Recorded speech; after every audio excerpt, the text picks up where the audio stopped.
Hey, what's up guys? Oke guys, di video kali ini gue akan menceritakan seluruh cerita dari film Night Shift yang dirilis pada tahun 2018. Film ini diawali dengan memperlihatkan seorang wanita bernama Amy. Amy adalah seorang mahasiswi jurusan seni yang merantau ke negara lain untuk melanjutkan kuliahnya. Amy tinggal bersama dengan kerabat ibunya yang memiliki rumah dekat dengan kampus Amy. Amy ini memiliki ketakutan terhadap gelap, maka dari itu dia lebih nyaman untuk tidur dalam keadaan lampu yang menyala. Namun kebiasaannya itu membuat kerabat ibunya harus membayar tagihan listrik dengan jumlah yang banyak karena Amy selalu menyalakan lampu setiap waktu. Tak ingin membebani kerabat ibunya, Amy pun berinisiatif untuk mencari pekerjaan agar dia bisa membantu keluarga kerabat ibunya dalam membayar tagihan listrik. Setelah melamar pekerjaan di berbagai tempat, Amy akhirnya diterima bekerja sebagai pelayan di sebuah hotel bernama Lemrick. Amy akan bekerja pada shift malam. Amy terpaksa mengambil shift malam karena siang harinya dia harus kuliah. Sebelum berangkat bekerja, Amy menelpon ibunya untuk melepas rindunya. Setelah itu, Amy langsung bersiap-siap bekerja dan berangkat ke hotel Lemrick dengan menggunakan bus.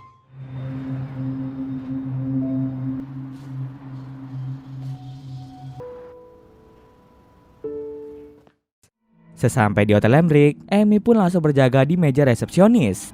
Dalam shift malam itu, Amy akan ditemani oleh seorang pria bernama Adam.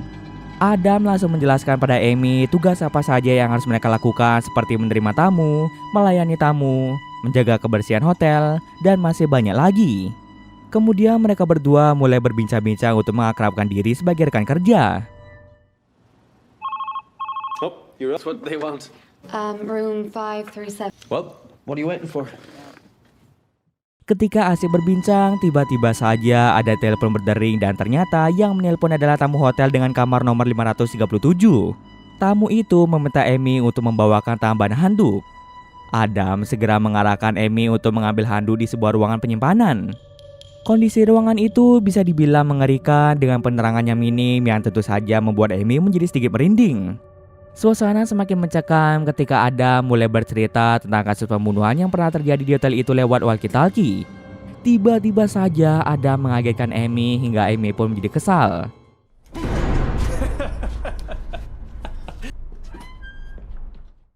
Setelah mendapatkan handuknya, Amy segera naik ke lantai 5. Amy segera menuju ke kamar 537 untuk menyerahkan handuk itu pada tamu. Setelah diketuk beberapa kali, tamu itu tak kunjung keluar yang menyebabkan Amy menjadi cemas. Lewat walkie-talkie, Adam memberitahu Amy untuk meletakkan handuk itu di depan pintu saja. Tapi karena Amy merasa cemas sekaligus penasaran, dia pun memutuskan untuk masuk ke dalam kamar hanya untuk mengecek keadaan tamu yang menginap di sana. Tapi ketika akan memasuki kamar itu, sosok pria mulai membuka pintu untuk mengambil handuk tersebut. Kemudian Amy pun kembali ke lobi. Your turn in a minute. I'm gonna keep eating them. Oh. Tak bisa lama datanglah seorang pria yang kita sebut saja sebagai Jake ingin menginap di hotel tersebut. Adam dan Amy langsung melayani Jake dan memberikannya kunci kamar 530. Numbers right there. We've upgraded you to the suite free of charge. Tak lama kemudian, Jake menelpon Amy dan Adam untuk meminta dibawakan charger HP. Di saat bersamaan, Adam meminta Amy untuk membuang sampah yang sudah penuh ke belakang hotel. Ketika sedang membuang sampah, Amy melihat ada sosok pria yang terlihat seperti gelandangan. Tiba-tiba saja pria itu mulai mengejar Amy dan hal itu membuat Amy menjadi takut. Saat berlari ke dalam hotel, Amy tanpa sengaja terpleset yang membuat bajunya menjadi kotor. Dalam keadaan yang panik, Amy memberitahu Adam bahwa tadi ada sosok pria aneh yang mengejarnya. Adam menjelaskan bahwa pria itu merupakan gelandangan yang sering nongkrong di sekitar sana. Kemudian Adam meminta Amy untuk membersihkan diri di kamar nomor 509, sementara dirinya akan mengusir pria tersebut.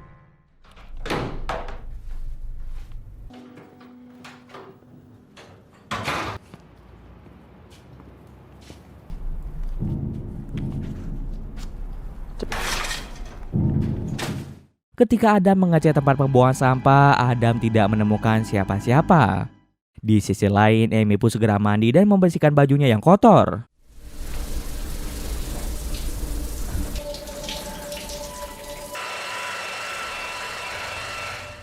Saat sedang mengeringkan celana, Amy iseng mencari berita tentang pembunuhan yang terjadi di hotel itu. Ternyata 10 tahunnya lalu pernah terjadi pembantaian di Hotel Lambrick. Para tamu hotel yang menginap di lantai 5 dibunuh oleh sosok psikopat misterius dan korban terakhir dari psikopat itu dibunuh di dalam lift. Setelah celananya kering, Amy segera berganti baju dan turun ke lobi. Adam?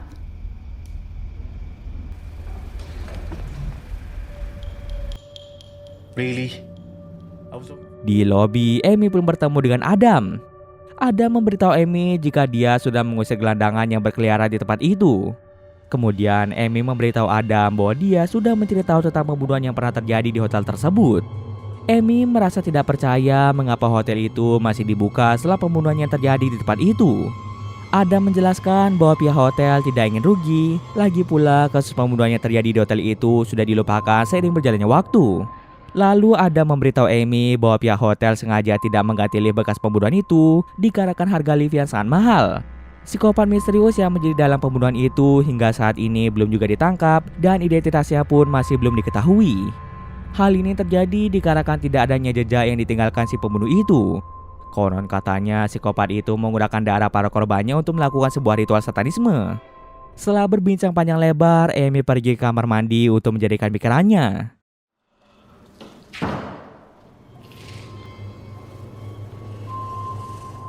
Kemudian Amy pun menelpon ibunya untuk menceritakan keanehan yang dialami di hotel tersebut.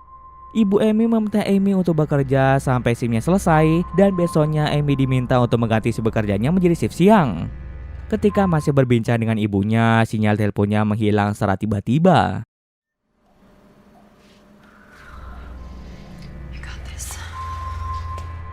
Saat Amy dan Adam sedang membersihkan lobi, mereka menerima telepon dari Jack lagi. Ternyata sejak tadi Adam lupa membawakan charger untuk Jack. Amy pun segera menggantikan Adam untuk mengantarkan charger itu menuju kamar Jack. Ketika berada di lantai 5, Amy bertemu dengan seorang petugas kebersihan. Akan tetapi wanita itu hanya diam saja melihat ke arah Amy dan tiba-tiba saja wanita itu menghilang secara misterius. Kemudian Amy pun segera membantu Jack untuk mengecas ponselnya. Yeah, sir. Time stuff. Looks like neither of us are going to have to get up and get out and too wound up to sleep. Saat Amy akan turun ke lobi, tiba-tiba saja lorong lantai 5 semua lampunya mati secara mendadak sehingga membuat Amy merasa ketakutan. Tapi dengan terpaksa, Amy pun berjalan di tengah kegelapan menuju ke lift. Ketika berjalan menuju lift, Amy menghubungi Adam lewat walkie-talkie untuk menanyakan mengapa lorong lantai 5 lampunya mati. Amy juga bercerita bahwa tadi dia bertemu dengan seorang petugas kebersihan yang terlihat sangat aneh. Adam pun menjadi bingung karena tidak ada petugas kebersihan yang bekerja pada shift malam. Lalu tiba-tiba saja Amy didatangi oleh tamu hotel yang menginap di kamar nomor 537. Pria itu meminta Amy untuk membantunya menangani istrinya yang terluka parah. Sesampai di kamar 537, Amy sangat syok setelah melihat seorang wanita mengalami luka parah pada lehernya. Kemudian dia pun keluar kamar untuk memberitahu Adam bahwa ada seseorang yang terluka di kamar 537 dan Amy meminta Adam untuk menelpon 911. Di lorong itu Amy bertemu lagi dengan petugas kebersihan yang sebelumnya dia lihat. Tapi ketika petugas kebersihan itu berjalan ke belakang, Amy menyadari bahwa sosok itu merupakan hantu. Merasa ketakutan, Amy pun kembali ke kamar 537 dan di sana dia melihat wanita yang tadi terluka telah menghilang tak mana, seakan-akan tidak pernah terjadi apapun di sana. Dalam keadaan yang panik, Amy berusaha untuk turun ke lobi. Karena liftnya bergerak sangat lama, Amy memutuskan untuk turun lewat tangga saja dan disinilah semuanya mulai terasa aneh. Bukannya turun ke lantai 4, Amy justru kembali ke lantai 5. Amy terus berusaha untuk turun namun semuanya sia-sia saja. Amy hanya berputar-putar di lantai 5 dan sepertinya Amy terjebak di lantai 5 tersebut.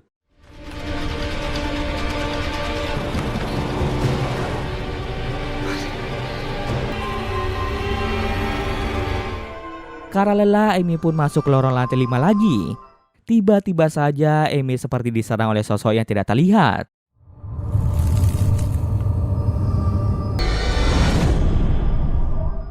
Tiba-tiba saja Amy malah terbangun di dalam kamar ketika dia selesai mandi dan mengeringkan bajunya. Amy pun merasa bingung dan dia berpikir bahwa kejadian yang ia rasakan tadi merupakan sebuah mimpi saja. Dengan cepat Amy pun menelpon Adam. Akan tetapi Adam malah membicarakan hal aneh. Adam memberitahu Amy bahwa seseorang akan datang padanya dan berusaha untuk membunuh Amy. Amy awalnya mengira bahwa yang dikatakan Adam hanyalah sebuah candaan. Tapi ternyata Amy sadar bahwa dia sedang diincar oleh sosok misterius. Kemudian Amy pun bertemu dengan sosok gelandangan yang mengejarnya tadi. Sosok gelandangan itu bernama Pete. Pete menjelaskan bahwa saat ini Amy telah terjebak ke dalam dunia lain, di mana dalam dunia ini Amy akan menjalani siklus pembunuhan yang terjadi di hotel tersebut 10 tahun yang lalu. Pete mengaku bahwa dia merupakan salah satu korban dari psikopat yang telah membunuhnya di kamar lantai 5. Inilah alasan mengapa Amy tidak bisa keluar dari lantai 5 dikarenakan Amy sedang berada di dunia lain. Pete memberitahu Amy bahwa dia ingin menyelamatkan Amy dari siklus itu agar Amy bisa tetap hidup dan tidak menjadi korban seperti Pete. Pete bertanya apakah ada orang lain selain dia yang berada di lantai 5. Amy pun ingat bahwa Jake masih berada di kamar 530. Kemudian Pete dan Amy pergi menuju kamar Jake.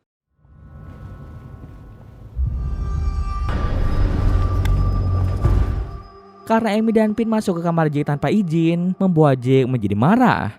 Pete mulai menjelaskan situasi mereka saat ini, di mana mereka sedang berada dalam siklus pembunuhan yang pernah terjadi di hotel itu 10 tahun yang lalu. Artinya saat ini Amy dan Jake berada di dalam dunia lain, di mana mereka akan terjebak di dalam situasi pembunuhan yang terjadi 10 tahun yang lalu. Pete yang sudah menjadi korban pembantaian itu mulai menjelaskan bahwa Amy dan Jake bisa saja meninggal di tempat itu dan akan terjebak dalam siklus pembantaian itu selamanya sebagai seorang arwah, sama seperti yang dialami oleh Pete. Awalnya mereka tidak percaya jika Pete sudah meninggal. Untuk meyakinkan mereka bahwa dirinya sudah meninggal, Pete pun menunjukkan sejumlah luka parah yang dialaminya semasa hidup dulu. Melihat luka-luka tersebut tentu tidak masuk akal jika manusia bisa hidup dengan luka separah itu. Pete lalu memberitahu mereka bahwa cara satu-satunya agar Jay dan Amy bisa selamat adalah mereka harus menunggu korban terakhir dari pembunuhan itu yang akan muncul sebentar lagi. Dalam kejadian 10 tahun yang lalu, korban terakhir terbunuh di dalam lift.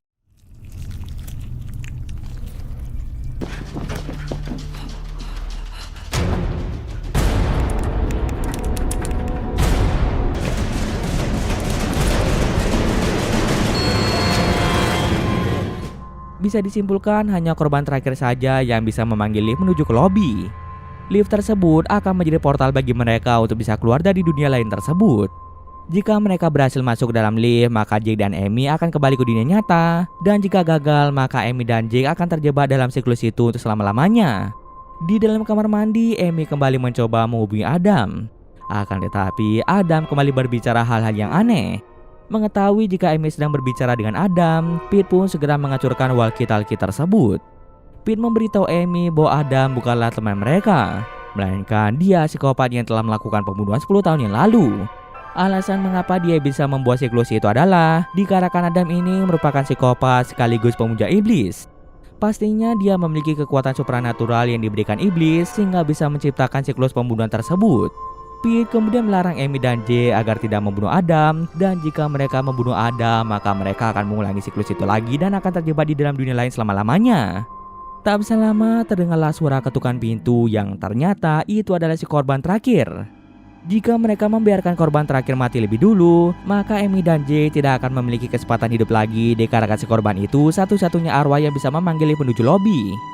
Kemudian mereka pun segera membawa wanita yang merupakan korban terakhir itu masuk ke dalam kamar mereka. Wanita itu memperkenalkan dirinya sebagai Laurie. Setelah itu mereka pun berencana untuk berpindah ke kamar hotel yang lain agar psikopat itu sulit menemukan mereka. Psikopat itu akan memasuki kamar-kamar hotel tertentu yang menjadi tempat di mana dia membunuh korban-korbannya. Dari sekian banyak kamar hotel yang ada di lantai 5, ada beberapa kamar yang tidak bisa dimasuki oleh psikopat itu dikarenakan psikopat itu tidak melakukan pembunuhan di kamar-kamar tersebut. Mereka harus pergi menuju kamar hotel yang tidak pernah dijadikan sebagai tempat pembunuhan oleh psikopat tersebut. Karena pintu kamar hotel yang akan mereka masuki macet, Pete pun mengorbankan dirinya untuk menahan psikopat itu lebih lama. Pete segera kembali ke dalam kamar di mana dia terbunuh, sedangkan Amy, Jake, dan Laurie akhirnya berhasil masuk ke dalam kamar lain.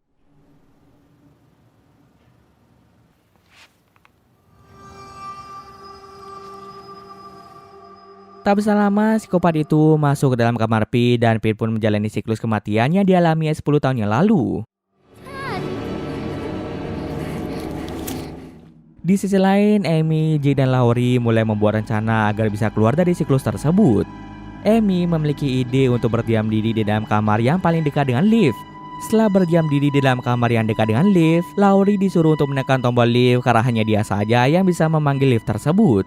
Selagi liftnya berjalan ke lantai 5, mereka akan bersembunyi di dalam kamar yang berada di dekat lift itu. Sebenarnya Laurie tidak mau mengikuti rencana itu, namun karena terpaksa, Laurie pun mengikuti perintah mereka. Laurie ini tidak akan mengingat bahwa sebenarnya dirinya telah meninggal dunia. Namun dia akan melewati siklus yang sama seperti yang dia alami 10 tahun yang lalu. Mau bagaimanapun juga, jika Laurie berusaha untuk mengubah siklus tersebut, tentu Laurie tidak akan bisa melakukannya karena siklus itu sudah tersusun dan tidak bisa diubah lagi. Tanpa berlama-lama lagi, mereka segera pergi menuju kamar terdekat dengan lift dan Laurie langsung menekan tombol lift. Ketika lift itu sedang berjalan menuju lantai 5, muncul getaran-getaran aneh yang membuat psikopat itu sadar bahwa ada seseorang yang telah menekan tombol lift. Mengetahui jika sosok psikopat itu akan datang mencari mereka, mereka pun segera bersembunyi di kamar yang ada di dekat lift. Tak bisa lama, psikopat itu masuk ke dalam kamar tersebut.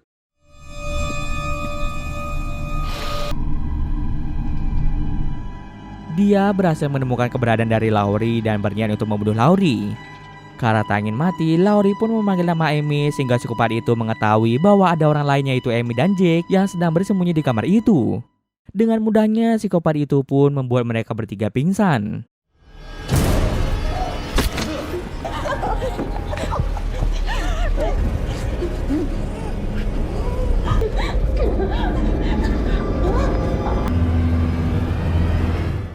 Ketika tersadar dari pingsannya, psikopat itu menghampiri Amy dan mulai membuka topengnya. Dan benar saja, identitas asli dari psikopat itu adalah Adam. Adam ini adalah manusia yang memiliki kekuatan iblis berkat ritual satanisme yang dia lakukan. Caranya melakukan ritual tersebut adalah dengan membasuh tubuhnya menggunakan darah dari para korbannya.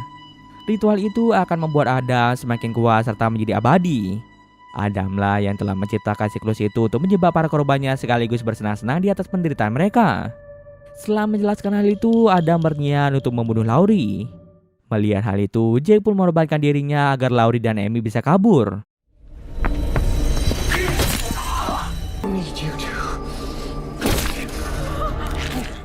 Amy dan Laurie pun segera kabur dari kamar itu menuju ke lift.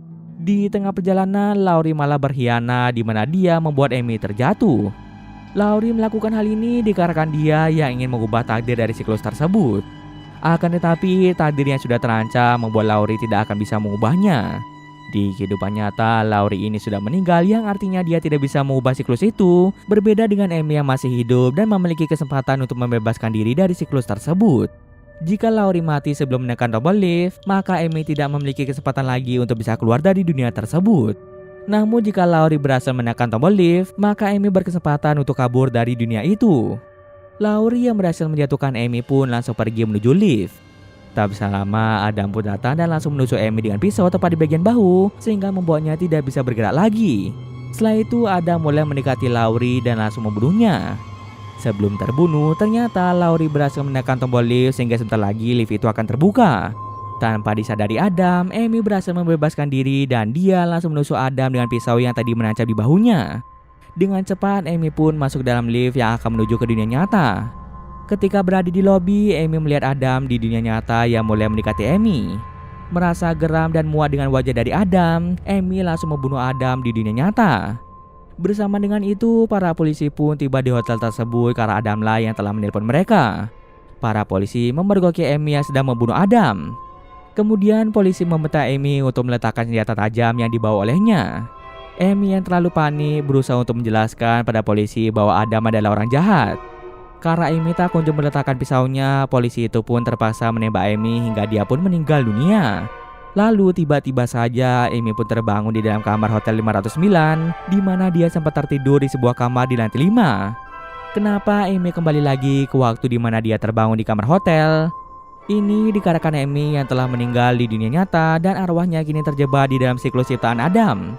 Lalu mengapa Amy bisa terjebak di dalam siklus itu? Ini dikarenakan Amy yang telah berhasil menghentikan Adam dengan cara membunuhnya. Amy lupa padahal sebelumnya Pete pernah memberitahu Amy bahwa tidak ada yang bisa menghentikan Adam. Jika ada seseorang yang membunuh Adam atau berusaha untuk menghentikannya, maka orang itu akan terjebak di dalam siklus milik Adam. Jika saja Amy tidak membunuh Adam di dunia nyata, pasti Amy akan selamat. Adam ini memiliki kekuatan supranatural, jadi dia bisa seenaknya berpindah-pindah dari dunia lain ke dunia manusia. Yang kita lihat tadi, Adam telah dibunuh oleh Amy, namun sebenarnya Adam tidak sepenuhnya mati. Dia bisa membangkitkan dirinya lagi berkat bantuan dari kekuatan supranatural yang dimiliki olehnya. Setelah bangkit kembali, Adam akan kembali ke dunia manusia untuk memancing para manusia untuk menginap di hotel itu, lebih tepatnya pada lantai 5. Dikarenakan lantai 5 itulah yang menjadi tempat pembunuhan itu terjadi pada 10 tahun yang lalu dan di mana dunia buatannya berada. Ketika seseorang menginap di lantai 5, secara otomatis orang tersebut akan berpindah ke dunia lain dan akan memulai siklus yang telah dibuat oleh Adam. Setelah orang itu terjebak di dalam siklus buatan Adam, Adam bisa membunuh orang tersebut dan menjadikan orang tersebut sebagai korban ritualnya. Salah satu contoh yang bisa kita ambil adalah Jake. Sewaktu Jake datang ke hotel itu untuk menginap selama semalam, Adam sengaja memberikan kunci kamar hotel di lantai 5 agar Jake terperangkap di dalam siklus miliknya, dan Adam akan menjadikan Jake sebagai korban ritualnya. Kini Amy pun terjebak di dalam siklus buatan Adam untuk selama-lamanya, dan cerita pun selesai.